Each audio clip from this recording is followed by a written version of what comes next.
Tout de suite, magazine.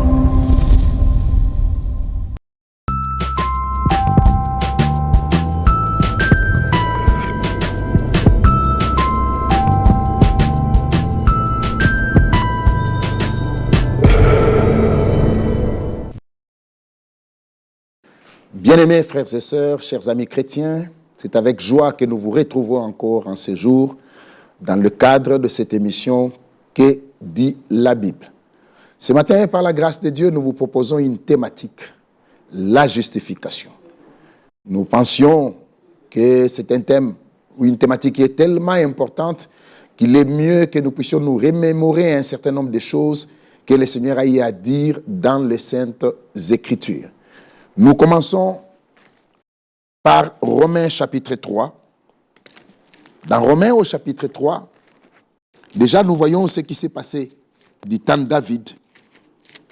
Et l'apôtre Paul, par l'Esprit du Seigneur, il rappelle ce que David a eu à expérimenter, ainsi que le bonheur qui a été déclaré sur ceux qui voyaient leurs iniquités être couvertes. Et il épingle quelque chose au niveau du verset 25, en disant que Christ, c'est Christ que Dieu a destiné pour être par son sang, pour ceux qui croiraient, victime propitiatoire, afin de montrer sa justice, parce qu'il a laissé impunis les péchés commis auparavant, au temps de sa patience. Victime propitiatoire.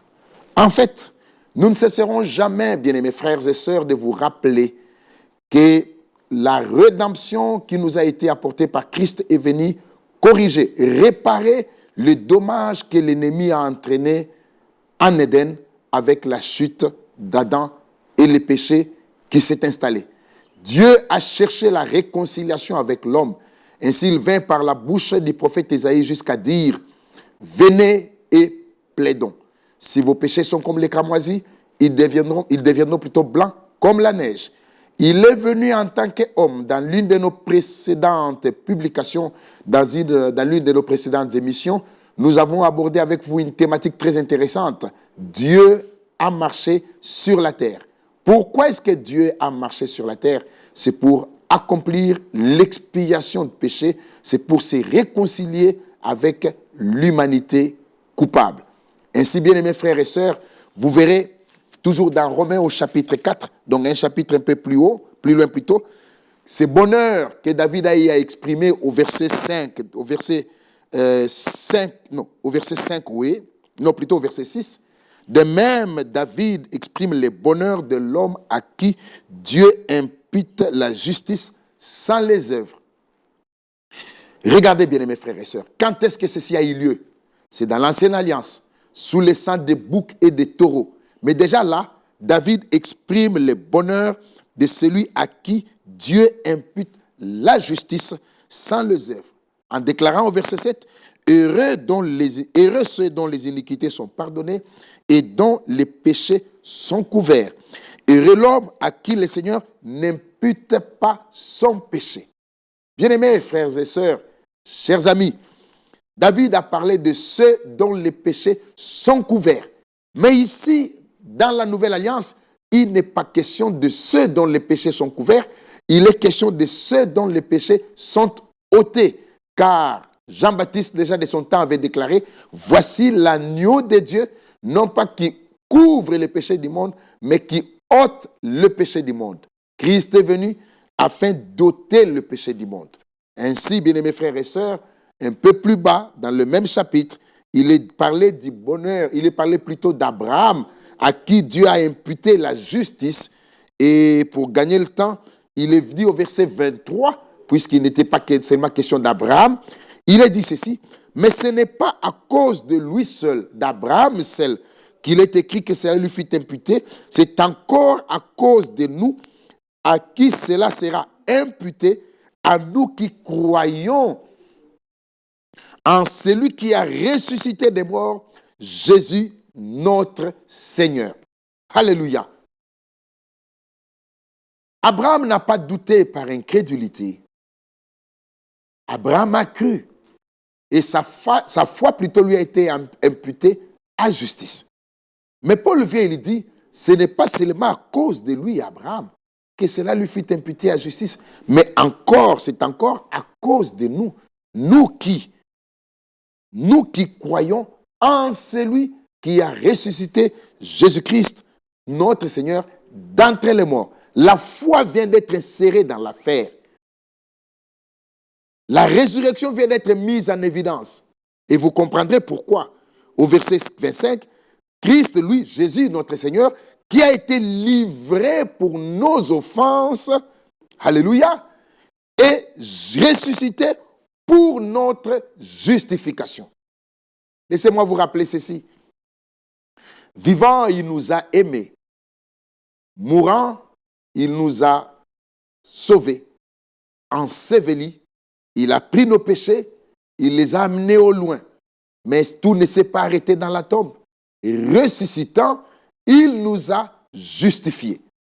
La justification est tellement importante que l'apôtre vient encore aborder, continuer avec la pensée au chapitre 5, au verset 1er.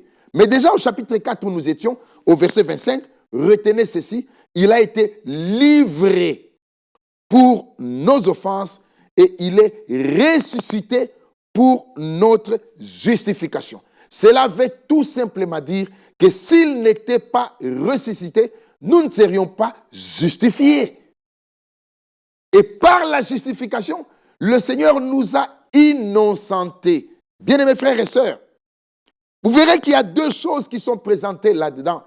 Ce pardon que nous avons reçu pour nos offenses et la justification qui a fait que même la culpabilité est ôtée de nous. Dieu nous a innocentés comme si nous n'avons jamais rien fait. Quelle grâce, quel privilège. Ainsi, vous verrez au verset 1er du chapitre 5, il est écrit, étant donc innocentés, étant donc justifiés par la foi, nous avons la paix avec Dieu par notre Seigneur Jésus-Christ. Je dis amen à cela. Et je sais que là où vous êtes, vous pouvez dire amen à cela.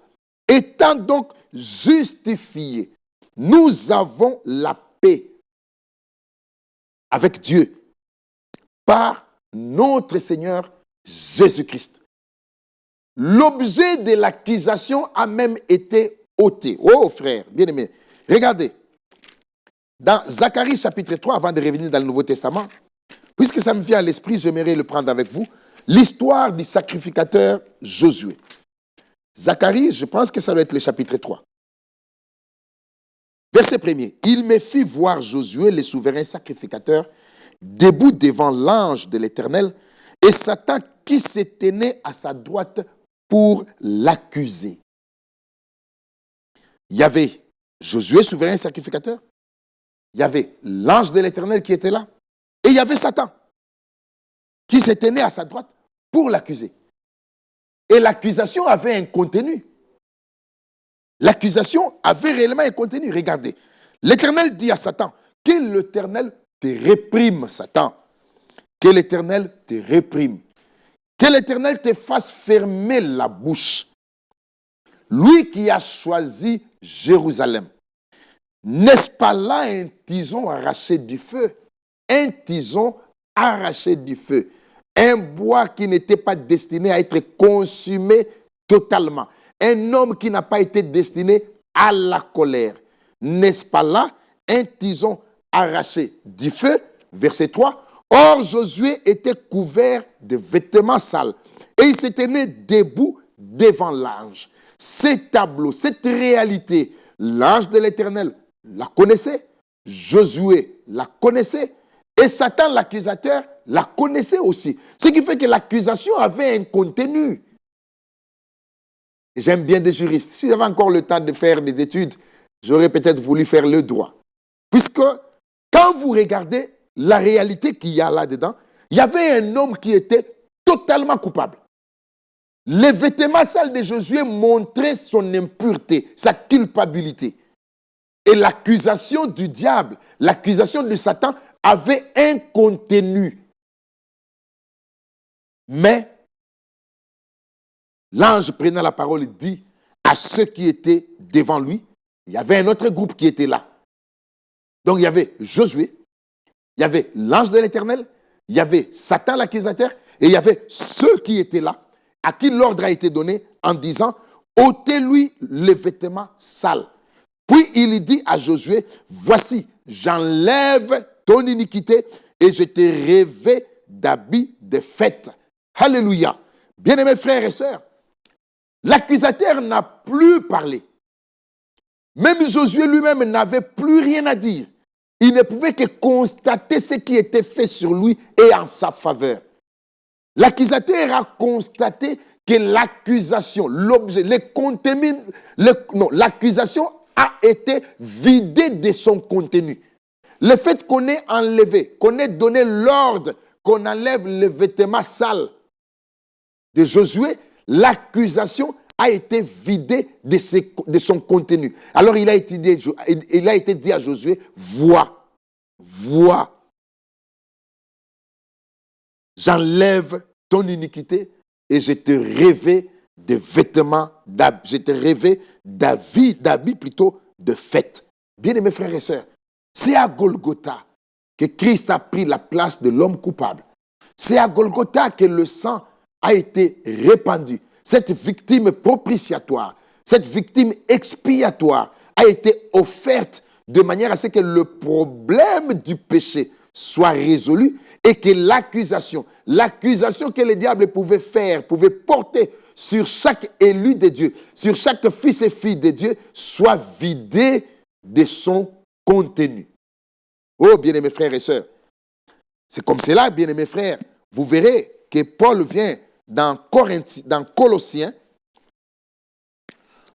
chapitre 2, je pense. Colossiens, laissez-moi retrouver ça.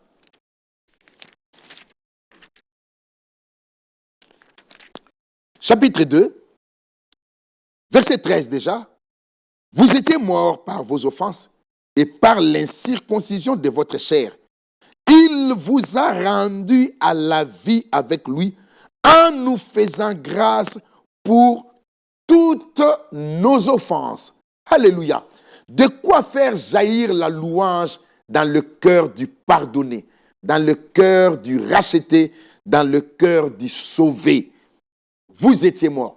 Nous étions morts par nos offenses. Bien-aimés frères, je garde les doigts sur cette écriture de Colossiens. Regardez la même réalité dans Éphésiens au chapitre 2, verset 1er. Vous étiez morts par vos offenses et par vos péchés, dans lesquels vous marchez autrefois, selon les trains de ce monde, selon le prince de la puissance de l'air, de l'esprit qui agit maintenant dans les fils de la rébellion. Nous tous aussi, nous étions de leur nombre, et nous vivions autrefois selon les convoitises de notre chair, accomplissant les volontés de la chair et de nos pensées, et nous étions par nature des enfants de colère comme les autres. Alléluia. Verset 4. Mais, quand il est dit mais, c'est que les choses ont changé. Gardez les doigts dans ce premier mais. Prenons un deuxième mais, je pense que c'est dans Tite. Paul s'adresse à Tite en ces termes. Chapitre 3, si ma mémoire ne me trahit pas. Oui, chapitre 3, verset 3 déjà.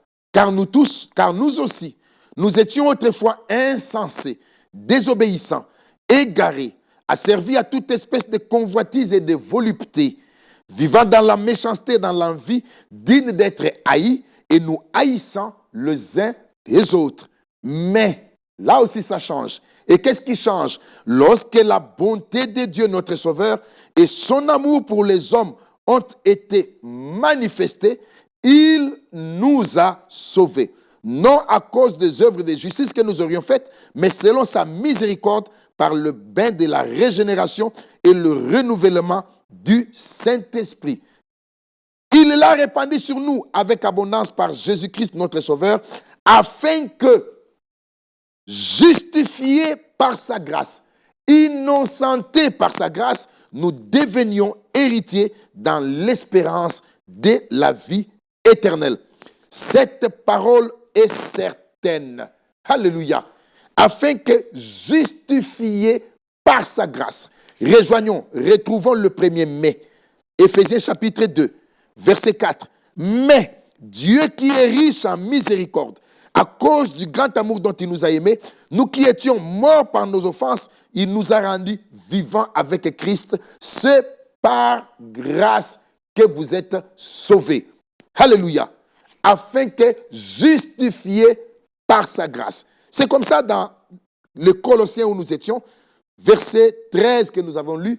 Vous qui étiez morts par vos offenses et par l'incirconcision de votre chair, il vous a rendu à la vie avec lui en nous faisant grâce pour toutes nos offenses. Il a effacé l'acte dont les ordonnances nous condamnaient et qui subsistait contre nous, et il l'a éliminé en le clouant à la croix.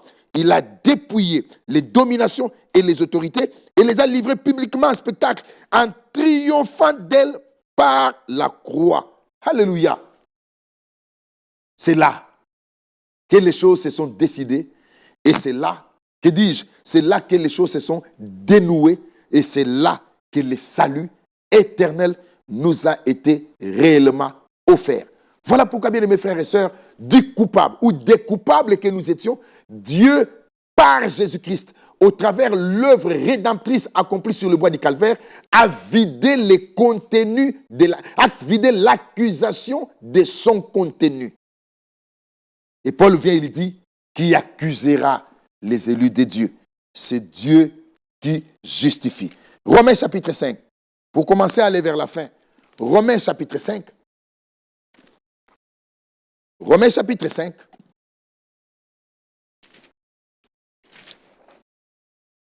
Il est dit ceci.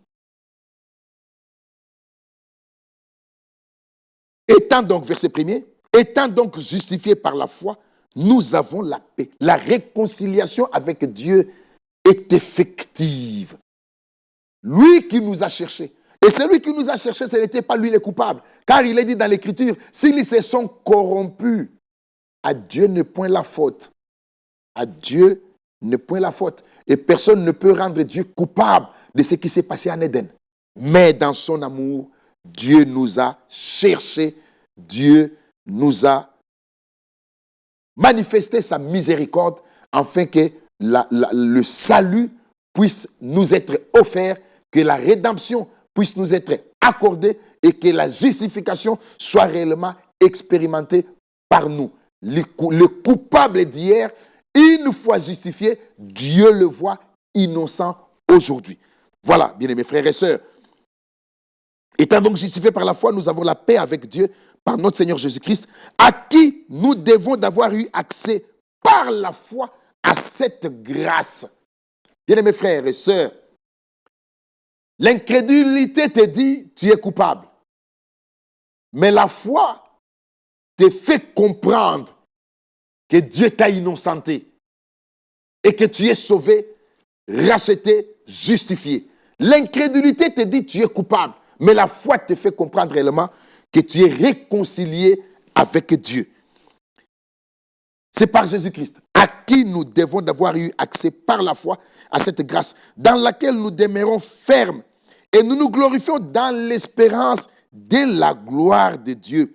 Bien plus, nous nous glorifions même des afflictions, sachant que l'affliction produit la persévérance, la victoire dans l'épreuve, et cette victoire, l'espérance. Or, l'espérance ne trompe point, parce que l'amour de Dieu est répandu dans nos cœurs par le Saint-Esprit qui nous a été donné. Car, lorsque nous étions encore sans force, Christ, au temps marqué, est mort pour les impies. Le pardon a précédé la chute. Le salut avait été préparé avant même que tu ne naisses, avant même que je ne naisse. La promesse avait déjà été faite à Adam quand il venait même d'être chassé de l'Éden. Et cette rédemption, ce salut a été accompli par la mort de notre Seigneur Jésus-Christ sur le bois du calvaire. Alors, ce que j'aime encore dans ce chapitre, dans lequel il y a des choses merveilleuses, les recoupements, la comparaison que le Seigneur, par la bouche de Paul, vient faire ici, déjà à partir du verset 15. Il prend Adam, qui était coupable et qui nous a entraînés tous dans cette affaire. Et il prend Christ qui est venu réparer les dommages qui ont été enregistrés en Éden. Alors là, déjà au verset 15, il fait une comparaison, un recoupement entre le don de grâce qui a été appelé don gratuit ainsi que l'offense. Et il dit, il n'en est pas du don gratuit comme de l'offense. Car si par l'offense d'un seul, il en est beaucoup qui sont morts, à plus forte raison, la grâce de Dieu et les dons de la grâce venant d'un seul homme, Jésus-Christ, ont-ils été abondamment répandus sur beaucoup. Les dommages de la chute d'Adam ont été réparés par la mort de Christ. Il y a le don gratuit, le don de grâce, et il y a l'offense. L'offense a été constatée, mais le don de grâce a été offert pour que pour que cette faveur, cette grâce soit répandue abondamment sur plusieurs. Au verset 16, pour avancer rapidement, il fait encore, il y a un recoupement entre le don et une seule offense. La justification qui a été offerte après plusieurs offenses. Qu'est-ce qu'il dit là-bas l'apôtre Paul? Et il n'en est pas du don comme de ce qui est arrivé par un seul qui a péché, car c'est après une seule offense, regardez, une seule offense, que le jugement est devenu condamnation, tandis que le don gratuit devient justification après plusieurs offenses. Par une seule offense, il fait cette fois-ci la comparaison entre une seule offense et plusieurs offenses. Par une seule offense, le jugement est devenu condamnation, mais le don gratuit est devenu justification après plusieurs offenses.